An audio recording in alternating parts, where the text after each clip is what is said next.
What's up, everybody? We got 10 minutes to party here with Ryan Muckenhirn talking about a tiny little stove. And before we get into this, we're going to chat while this tiny little stove boils up some water to demonstrate the amazing capabilities of such a small little tool. Ryan? Ladies and gentlemen, I give you the Optimus Crux stove. We have 16 ounces of cold water, took it right out of the fridge inside of a GSI bottle cup. I'm going to turn the stove on. Look at that thing. We are going to begin boiling the water. Apparently it does it in about a minute and 20 seconds. What? Pretty quick, man. Does anybody else smell burnt hair? Yeah, I lost a little bit of my knuckle there. Couple. Kind of part of the gig.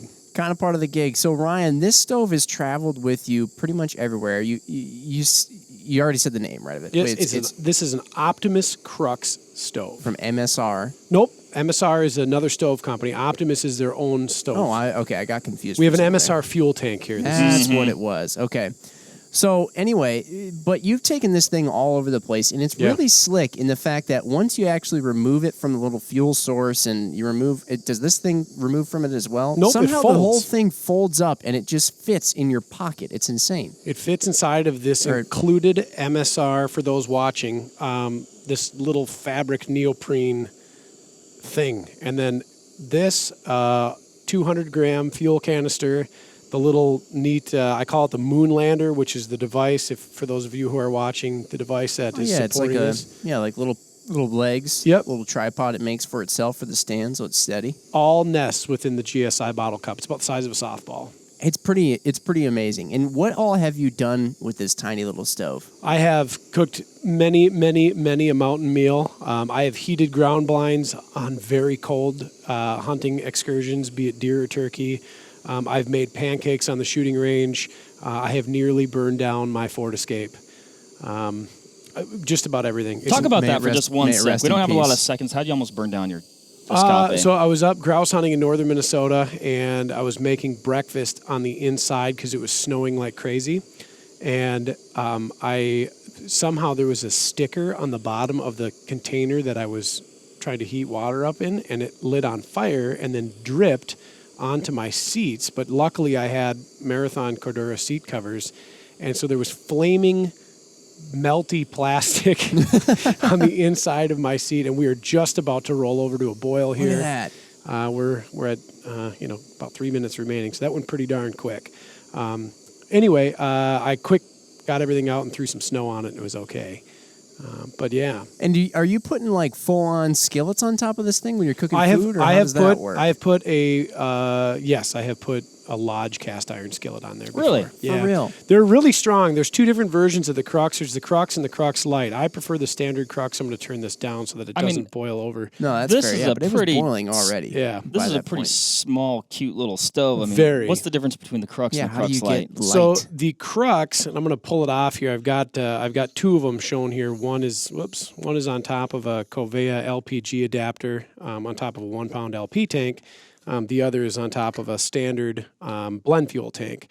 So the Crux itself is a folding stove. So if I remove the adapter and I fold everything in, it's got 3 little wings that support your cup or your container or your plate or your pot.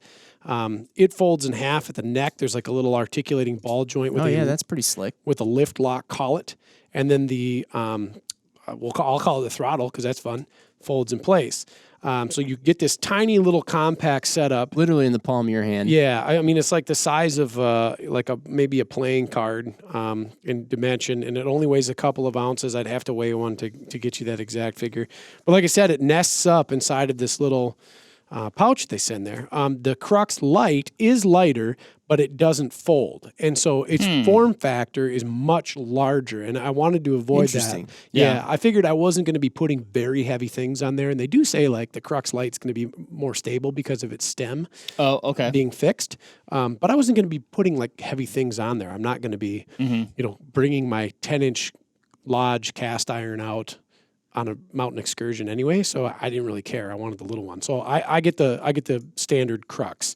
So when you're looking at if this is a product you are interested in, get the standard version, not the light. Not crazy expensive for a micro stove too, right? What were you saying? These things like 60 bucks or so? Yep. Boy, that's not bad. No, I've had a lot of micro stoves. I've used a lot of micros. I think to give credit where credit's due, probably the more popular one in the market is from MSR. It's called the Rocket, and it's a really cute little stove. Nests very neat, like the size of a standard Bic lighter.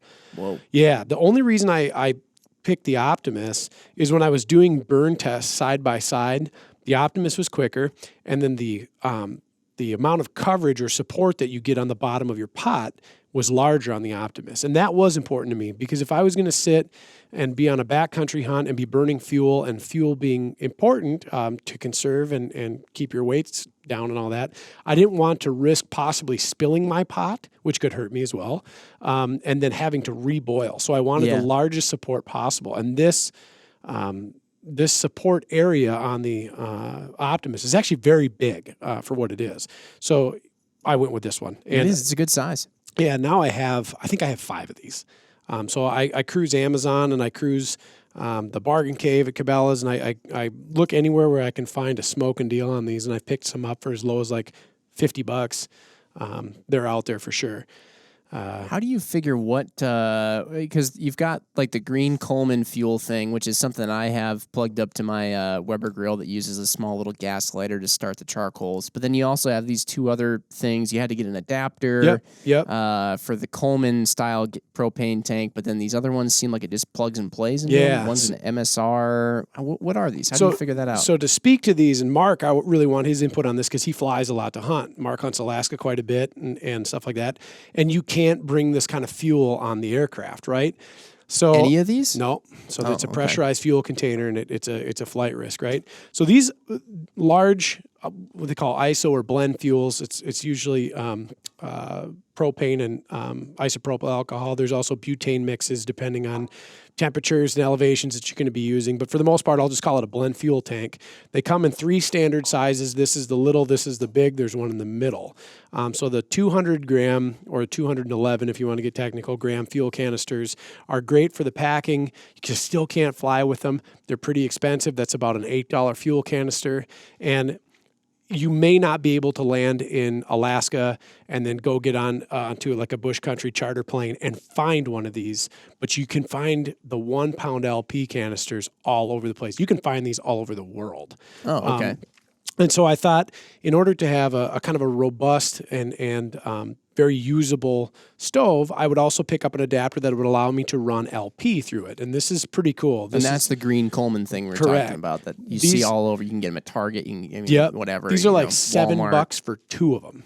And if you shop around, you can get them even cheaper than that. There's a lot more fuel, and actually the propane is even better in cold temperatures too. Well, and it's a cost-effective solution. Maybe you are going on a car-based trip, and most of your meals are going to be made in a camp where you have access to your vehicle. Weight's really not a consideration. Not at all. You're spending less money, and you've got a lot of burn time on that baby. Right, and so I do carry this one around quite a bit. The adapter's from a Korean company, really neat company called Kovea. And this was like a $20 Amazon purchase, and all it's doing is adapting from the threads on top of the standard 1 pound LP canister to what the blend fuel stoves are able to accept. It's pretty slick. It is. It's super slick. And so with that being said, great pairing too. I have multiple of these stoves, so these 2 actually stay together. And then I use other ones on ultralight stuff with that blend fuel. But if you can't get blend fuel in your area, or you're worried about transportation and need to pick fuel up, consider getting an LP adapter for your micro stove. And it's not that this LP adapter only fits the Optimus, it'll also fit the MSRs, as well as the smattering of other micro stoves that are out there. Really a cool, well-built, well-machined piece of equipment.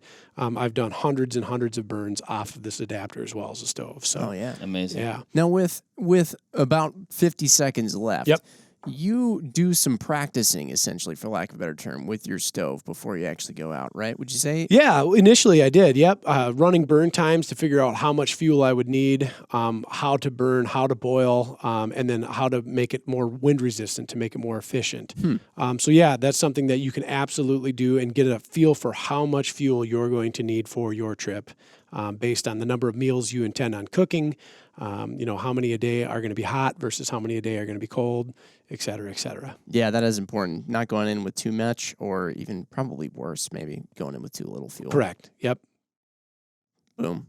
I basically said nothing. Jim, Tiny little Ryan, stove. thanks for making this easy. So stoked about tiny little stoves. It's my favorite. Tiny stoves. Ryan loves tiny little tools. Yes. Tiny little spoons, tiny little stove tops, tiny little stoves, Yeah. pans. What? All right. Well, we're at 10 minutes. We're at 10 minutes. Thanks for listening, everybody. What's your favorite cooking thing for the backcountry / tiny tool? All right.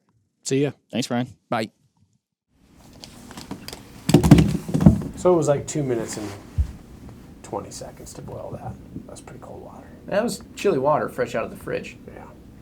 That was cool to watch. I forgot how friggin' hard that thing goes. That sucker hauls a mail.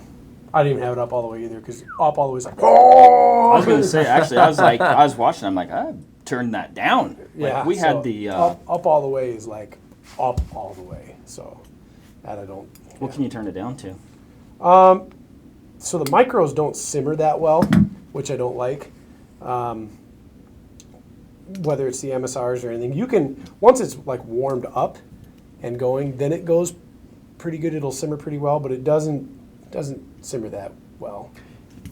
Dave, lightweight hunter extraordinaire, you were showing him this, and he was saying that unfortunately he was not as impressed as you were because he found that the burn rate is less efficient. Correct. What stove is he using? So far as I know, he has a Jetboil or an MSR Windburner Pro. So it's not a micro stove. No. It's actually a more regular sized stove, but he Correct. finds that he has to take less fuel with it. Correct. And I think that there's like a super tipping point to this. So his whole setup is about the size of this plus this on top of it. Okay. Just for the That's stove. the one you have, isn't it? Do you have a No, Jetboil? I've got a Jetboil, but I think, well, I know The Jetboils are he about was this either big. looking at it or we were both looking at it. I don't know if he ever got one. I didn't get one, but I was looking at that Soto Windmaster.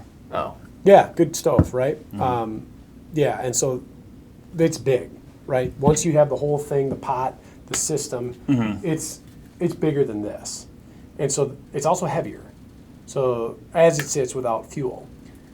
So to his point, it's way more fuel efficient. If you were to do 100 boils, 100 burns, you'd burn way less fuel on one of those and you'd save weight in fuel. You wouldn't have to take as much. Yeah, but if I'm going on like a 3, 4, 5 day hunt and I want something that fits all encompassing into this and I can have more than enough to burn 2 hots a day for 3, 4, 5 days, I'm going with that every time. I'm going to save it weight. just makes sense. Correct. I'm going to save weight and I'm going to save size. If you're going for like 2 weeks. So Correct. what all fits in your cup? Everything? So everything that you see here. All inside of the cup. it's pretty slick. Solid. Yeah. And they make lighter cups too. That one's stainless steel. They make one that's out of Like titanium. aluminum? Oh, titanium. Yeah. But they're expensive. That cup's like $50, and a couple grams is not. Right. I just don't care. So, yeah, no. To that point, those like hyper efficient contained systems are way more fuel efficient. Like you turn them on, they don't boil as fast. They boil very quick though. I mean, it's like I think that the boil race is kind of interesting because people are like, oh, I can boil that in 2 minutes and 16 seconds, and it takes him 2:07. Like, are we running like a food marathon? Like at this point in time, you're like, I gotta go eat. That's not a real thing. But they use so little fuel because they're like all contained. Yeah. And they've got like a heat sink on the bottom to redistribute, and then they run heat up the side of the tank so that instead of just heating the bottom, we're also heating the side. Oh, okay. And we're boiling it from the sides too. So it takes very, very little fuel. My pot is insulated too, so it is nice that I can touch it after I... Yep. So like this one is cooled down now. Well, that's what I was wondering. So when you had that going and those flames Yep. were going across the side, and it probably doesn't... Maybe that's a moot point, but you probably want to grab that with a glove, yeah? Every time. Yeah. Yeah, because I've done it without and dropped a pot of water on the ground. These handles here? Yeah, they get hot.